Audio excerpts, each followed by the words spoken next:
विशेषताएं देखी हैं। बाकी टारगेट के अंदर 1 या 2 या 3 विशेषताएं हो सकती हैं जी। लेकिन पौधों के अंदर लाखों विशेषताएं हैं।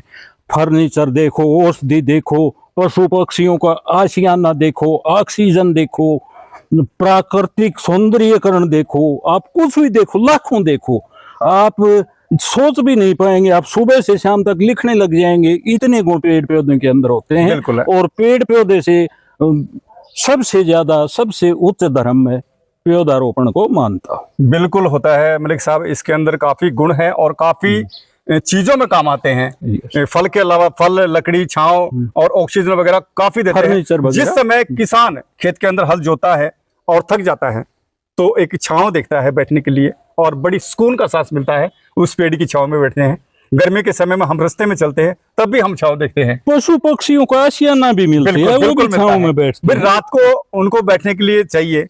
घर भी ये भी कहते हैं कि पेड़ पौधे आप ज्यादा से ज्यादा लगाएं। और प्रेरणा की बात करें हम तो मलिक साहब जैसे काफी ऐसे सदस्य हैं जो एक मुहिम लेके चलते हैं, लेकिन मलिक साहब सबसे हटके मुहिम लेके चले हैं। तो मलिक साहब जो युवा हैं और एक विशेष करके आज के दिन नशे की तरफ भटक रहे हैं, उन युवाओं को क्या संदेश देना चाहेंगे, बताइएगा। देखो, आज के युवा नशे की तरफ भटक नहीं रहे। आप इस बात को आप नेगेटिव बोल रहे हैं, नशे की तरफ भटक रहे हैं जी। युवा नशे की तरफ भटक नहीं रहा, नशे की तरफ हम भटक रहे जी। यदि नशे की तरफ हम भटकेंगे तो हमारा युवा भटकेगा। एक बार क्या हुआ, एक बार मैं देखा हमारे प्लाट के अंदर कुछ युवा ताश खेल रहे थे जी मलिक साहब। और जैसे बच्चे वो आए स्कूल से, उन बच्चों ने ताश की गड्डी उठाई, बोले आजा दादा ताश खेलांगा। मैं अचंभित रह गया, उन बच्चों के साथ में ताश खेला। मैं बच्चों को नाराज नहीं किया, लेकिन उसी टाइम घर वालों को मैंने सटीकता से खींचा, आज के बाद यहाँ ताश नहीं खेलोगे, क्यों हमारे बच्चे रास्ता भटकते हैं। बिल्कुल, मैं बच्चों को भी नाराज नहीं किया। हाँ। और अपनी बात को भी रख दिया। उस दिन के बाद मेरे गार्डन के अंदर कोई ताश नहीं खेलता। हमारे सवाल को मलिक साहब ने घुमा के बता दिया। ठीक कहा इन्होंने, मैंने कहा युवा भटक रहे हैं, लेकिन मलिक साहब ने उस सवाल को विपरीत घुमा दिया। ये युवा नहीं भटक रहे, हम भटक रहे हैं, क्योंकि हम छोटे बच्चे के सामने जो हम करेंगे वो ही फैक्ट उस बच्चे पे जाएगा। ये बात हकीकत है। अगर पिता छोटे बच्चे के सामने बीड़ी सिगरेट या ड्रिंक करता है तो छोटा बच्चा देखता है तो उसके ऊपर असर होता है। और हकीकत में मैं आपको 10 बुराइयां बताऊंगा तो उसके अंदर से आप एक बुराई जरूर ग्रहण करेंगे। बिल्कुल करेंगे मलिक साहब। एक नहीं, बुराई जल्दी कैच करते हैं, अच्छाई कैच करने में टाइम लगता है, बुराई जल्दी कैच करेंगे, आप इस बात को मानिए। जी। तो मलिक साहब जैसे आपने यहाँ आपकी बागवानी जो लगाई आपने, इसके अंदर अलग अलग तरह के पेड़ पौधे लगाए, कहीं लीची लगाई, कहीं पपीता लगाया, कहीं कुछ लगाया, तो आने वाले समय में क्या उम्मीद रखते हैं इससे, किस प्रकार से फल पैदा होगा यहाँ पे? यहाँ फल नहीं, फल पैदा तो होगा ही, बशर्ते ये लगाए हैं जी। लेकिन मेरा अहम फसल ये फल लगाए हैं।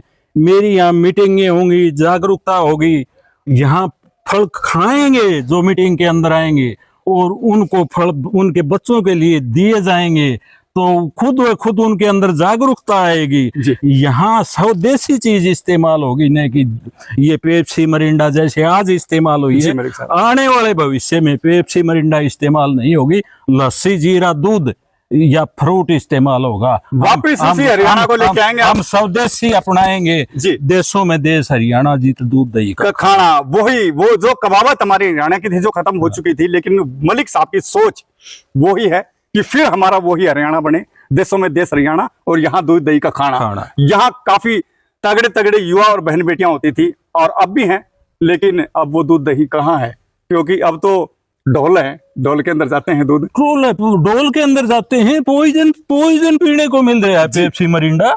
लेकिन इस पेप्सी मरिंडा के अंदर की बजाय तो उसमें चाहे लस्सी के अंदर जीरा डालकर पी लेने, वो भी बेहतर है जी। लेकिन ये पैटर्न बन चुका है। यदि हम पेप्सी मरिंडा पिएंगे तो ये बच्चे जरूर पिएंगे, ये बच्चे पिएंगे पेप्सी मरिंडा। बात वही घूम ये अपने ऊपर है, ये गलतियां हमारी हैं, बच्चों की नहीं। बिल्कुल, और सही बताया। बात घूम फिर के वही आती है, जैसा कर्म हम करेंगे वैसा बच्चे करेंगे, और हम अच्छा करेंगे तो बच्चे भी अच्छा करेंगे। परवरिश की कमियां नहीं है, लेकिन उनको निखारना हमें पड़ता है, कैसे माहौल में रहते हैं। तो साथियों, हमारे साथ आज मुख्य समाज सेवी मलिक हमारे साथ बने थे और इन्होंने अपना विचार रखा और जो इन्होंने मुहिम लेके चले थे उस मुहिम में कायम है आज तक। और कोई भी साथी अगर इसी प्रकार से विचार रखना चाहता है, इंटरव्यू देना चाहता है, स्क्रीन पर हमारे नंबर आते हैं, आप कॉल कर सकते हैं, हम आपकी सेवा में हाजिर होंगे।